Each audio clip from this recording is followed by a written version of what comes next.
Georgina Edmonds was an elderly 77-year-old lady who was murdered in her home address in Brambridge, Winchester, back in 2008. And the killer, we believe, tortured Georgina for the PIN number of her credit card, which was stolen during the incident. And then he went on to try to use that credit card later the same day at an ATM in Tesco Express in Eastleigh. I was on duty when the call came in as crime scene manager covering Hampshire, so I attended the scene first off. Georgina was there, and one of my first jobs was to go in and see what happened to confirm that it clearly was a murder, which it clearly was. It was a brutal murder with high levels of violence. There wasn't a lot of evidence in the system initially. That led to probably the biggest homicide investigation Hampshire Constabulary have ever carried out. And there was a breakthrough where we got a mixed profile of DNA on the rolling pin, which was used as a weapon within Fig Tree Cottage.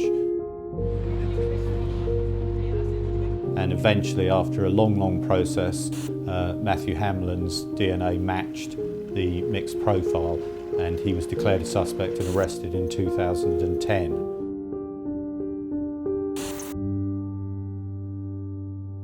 He went to trial in 2011 and was found not guilty by the jury, and we thought, honestly, that was the end of it. He literally got away with murder. The major breakthrough in this case came with a discovery of new DNA evidence. Following the acquittal, I asked the scientists again to look at the tapings from the blouse. This is an exhibit taken at the time of the murder, on the first day, one of the first examinations we did. Based on new DNA, which was new and compelling evidence, and that was taken to the Court of Appeal in 2015. We successfully overturned the acquittal, and the acquittal was quashed. And as a result, we took the case back to Winchester Crown Court at the end of 2015, and then Matthew Hamlen was subsequently found guilty, finally, after 8 years, of the murder of Georgina Edmonds.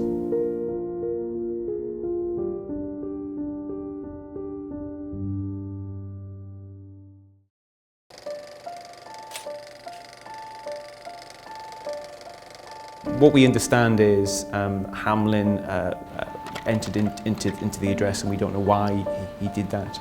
But during the course of the incident, Georgina Edmonds suffered 37 different injuries.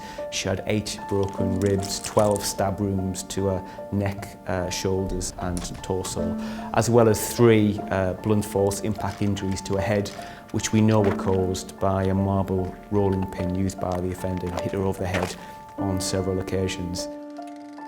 Hamlen came into the inquiry fairly early on, and as we know, he was made a suspect in 2010 once his DNA matched the partial profile that we'd taken from the rolling pin. The original rolling pin DNA was a mixture. It was a low-level piece of DNA, and unfortunately it wasn't a very strong piece of evidence, and it ended up being in the region of 1,000 to 1 match probability against Matthew Hamlen.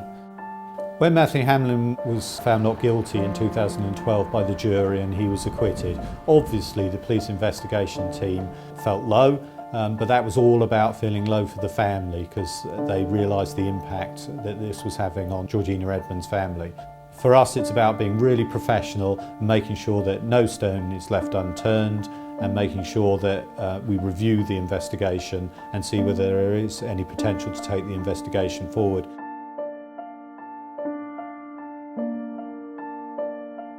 This new piece of evidence that we found was at least 26 million to 1, which completely changed the investigation. Obviously this discovery was key. We'd already had a trial previously on the other evidence which the jury found him not guilty on. So there was no way we could go back without some significant new evidence, and clearly as soon as we discovered this, that this is what it was.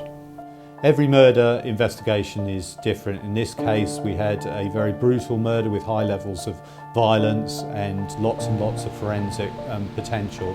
It's about piecing together slowly every little piece of forensic evidence, but not just concentrating on forensics, concentrating on the wider picture, digital evidence such as CCTV, such as phone evidence, and also traditional evidence such as witness evidence. So it's about putting all of that evidence together painstakingly and putting the most professional case we can before the Crown Prosecution Service. So seeing Hamlen on trial and finally convicted after all this time is a massive relief. This murder case touched so many people. There are literally thousands of people working for Hampshire Constabulary, past and present, who've been involved in this murder. I'm really proud to be a detective superintendent. I'm really proud to be a detective. I'm really proud to be a police officer. But working on murder investigations is really the pinnacle of a detective's career, especially a murder investigation as big and as complex as this. It was massively a team effort. And it was really, really satisfying to put somebody away who committed such a brutal murder as Matthew Hamlen. But I've got to say, the real motive for us all, and I see it in each of the detectives' eyes when we're briefing, when we're in court, is to bring closure to the family of Georgina Edmonds, the victim's family. We're obviously delighted with the result. It's been a long battle, but all the time the family have been so supportive. And it is about justice for Georgina and our family, and we just couldn't be more delighted with the result that finally Matthew Hamlen is behind bars. None of us had any doubt, and in fact we had no doubt back on the first trial, and were devastated with the original verdict. But the sense of finally justice is caught up with Matthew Hamlen after 8 years, and he hasn't got away with murder, and now he's spending many years in prison, which is where he absolutely deserves to be.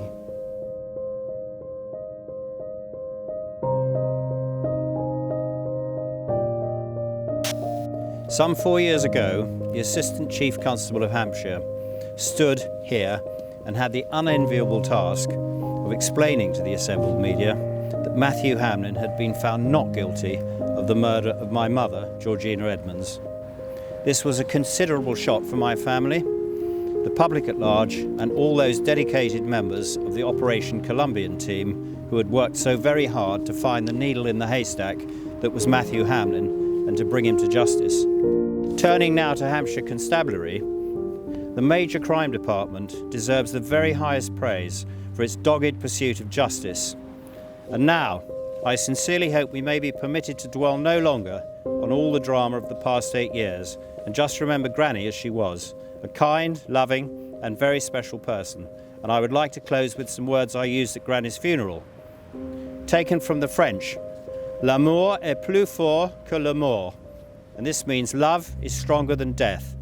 And this is how we will remember Granny, with love.